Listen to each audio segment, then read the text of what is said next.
What's going on, everybody? Welcome back to From the Crypt. If you guessed that I'm Derek, you guessed correctly. And today, I'm talking about my New Year's resolution. Now, some of you that have been watching these, you'll know I'm beating a game every month that is in my backlog or that I have just wanted to play. Because, yeah, I was originally trying to keep this more in the Xbox, PS2, GameCube generation. But these goddamn current gen or last gen games just keep creeping up on me. And today's game is Terminator Resistance. This was released in 2019 on the Xbox One, PS4, and PC. They did put out an enhanced version that was released for the PS5 and the Xbox Series consoles later on. Like I think it was 2021 and 2023. Can't remember exactly on that. But the version I played was just the PS4 version. My buddy, who, codename Freak, he borrowed this game from our buddy Peyton. So I was able to borrow it from him after he had finished it. So let me give a quick shout out to Peyton. Thank you for letting me take this one for a spin. I greatly appreciate it. And sorry, Freak's your boss. Now, there will be some spoilers for this, but I don't think spoilers in video games really matters. This isn't GTA 6. So if you're concerned about that, turn it off, play the game, then come on back. Let's see if we share opinions. But if not, let's get into the super quick plot synopsis. Now, you play as a resistance soldier during the war against the machines, and you have been targeted for termination. So, what's good about Terminator Resistance? Or what did I like about Terminator Resistance? The story was interesting. And this was the best representation of the future war against the machines in video games that I've played. So don't come at me and say, well, this, that I've played. Okay? All right. This feels like Fallout a lot of the time. Dialogue options, very similar. You get some romance options, so you know what that means. And you could be a man whore, like I was. Also, Fallout-esque is just looting everything. You got to have your currencies. You got to have your materials to be able to craft. Lockpicking, 100% is Fallout. And exploring, it felt a lot like Fallout, especially just given the location. Everything was bombed out and depleted, so felt very Fallout-esque at times. The last level of the game was awesome. The score, getting it, and you're like, we're gonna fucking die tonight killing these machines. Like I believed it. I was so immersed in this last level of the game that when it ended, I was like, that's it? I wanted some more of that. But moving on. There were a few good references or tie-ins to Terminator 2. Now, some of you will remember when Sarah is talking at the beginning of T2, and there's that long hallway, John looking out of the binoculars. They do that in the game. So you get the feel for where it's taking place in the just canon of Terminator. And then also, there is a character called Mac, and one of the missions you have to do is you have to get a chip from an infiltrator so he can hack it. So then it can be used to create the Terminator from Terminator 2 to protect John Connor. I thought that was cool. Easy trophies and achievements. If that's your bag, like freaking Peyton, yeah. I used to be an achievement hunter, and even I got the platinum on this one. It took me literally, I think, like 7 to 9 hours, something like that. You don't have to play on the hardest difficulty on the face of the earth, so you can literally just breeze through it, get those trophies, up your gamer score, or trophy score, whatever PlayStation calls it. I'm more of an Xbox guy. Lastly, there were some interesting new additions that, at least to my knowledge, weren't in Terminator games or movies.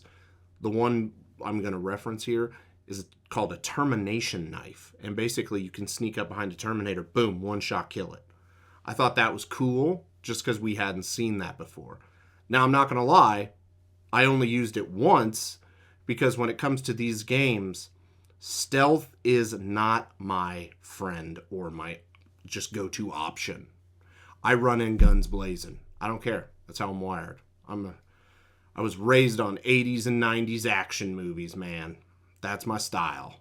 What's bad about Terminator Resistance? Because there are some things that this game ain't perfect.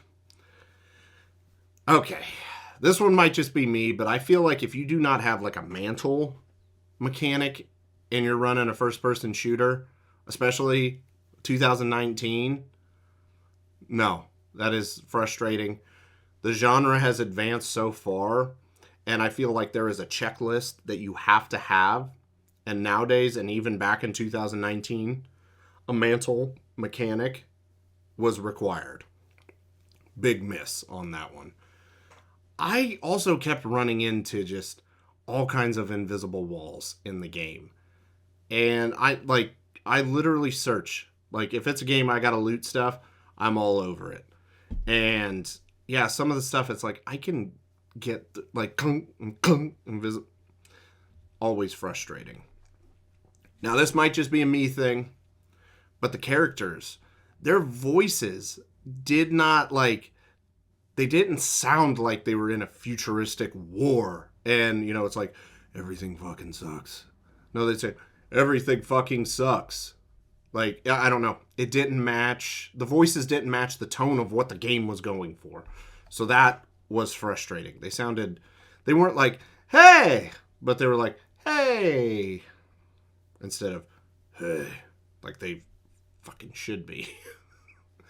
There were bad, like, I don't even like saying this one, but there were bad Easter eggs in this game. And the one that I'm referencing right here is the mission where you got to go get the kid a dog. It's one of the first side missions you get in the game. You got to get this kid a dog because, yeah, another mouth to feed when you're being hunted by the machines. That's smart thinking right there. But I guess dogs do detect Terminators, so, I don't know. But the names you got to choose for the dog were Max or Wolfie. I was like, could have just picked two different names. Like, you don't have to... No. I cringed, and I messaged Freak when that happened to me in the game. Okay, so the hacking, because there is hacking in the game, much like Fallout, except it's not like Fallout, which is a good thing, right? It's Frogger. The hacking is literally Frogger. No. So there is a character in the game that's kind of guiding you through, like, hey, roll under that bus if you want to live, or whatever. When you finally run into this guy, he looks like the Resident Evil 4 merchant. What are you buying? What are you selling? It looks like him. It, like, 100% looks like him. But it was very easy to distinguish after, like, 2 interactions with him that it was the future version of the main character that is us. It was so easy to figure that out because our normal guy, he would talk like this. The other guy, then, he would talk like this. Just a little bit raspier, not changing his voice enough to try and fool anybody. I don't know. That, like, twist, I was like, oh, fucking okay. Lastly, I would have liked to have seen Reese in the game. Not play as him or anything like that, but just see him. Because you see John Connor and stuff. But to my recollection, he's only mentioned. I don't know. Maybe I forgot that. Like, I wouldn't have forgotten that. Maybe I just missed something. I don't know. Let me know if he is in the game. So I would have liked to see Michael Biehn as Reese again. So, replay, value, score. All right. Am I going to replay this? As I already said, I got the platinum for it, so more than likely not. I might check out the Annihilation Line DLC, like if somebody gets it and like I go over to their house, because I could probably blow through it in like an hour. It may be less, I don't know. But I'm not going to buy it because it's $15, and I think even when it was on sale not too long ago, it was $7.50. So, no, it's looking like I'm not going to replay this one. Did I get my value out of this game? Yes, I did. Because when you borrow it, you pay nothing. So, once again, thank you, Peyton. And If I have any games you want to borrow, you just let me know. But you've probably already platinumed them yourself. Now, if you're looking to buy this game, I would say $15. $15, and if you're curious, it's definitely worth that much. So, score. What am I going to give this game? I'm going to give this one a 6. The actual gameplay left, I wanted more out of it, like, that mantle mechanic. But it was serviceable. The story was solid if you're a Terminator fan. But if you're not, and then you're just wanting to play this because it's a first-person shooter, it's not going to win you over. This isn't the best first-person shooter campaign or just game I've ever played. Titanfall 2! Sorry, something came over me there. But at the same time, it's not the worst either. So if you're a Terminator fan, give it a shot. If you're not, play Titanfall 2. That will do it for Terminator Resistance, guys. Make sure to let me know if you've played this one and your thoughts on it.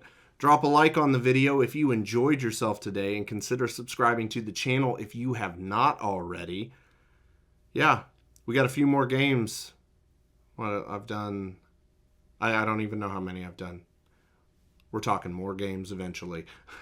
Have a good one, guys. From the Crypt.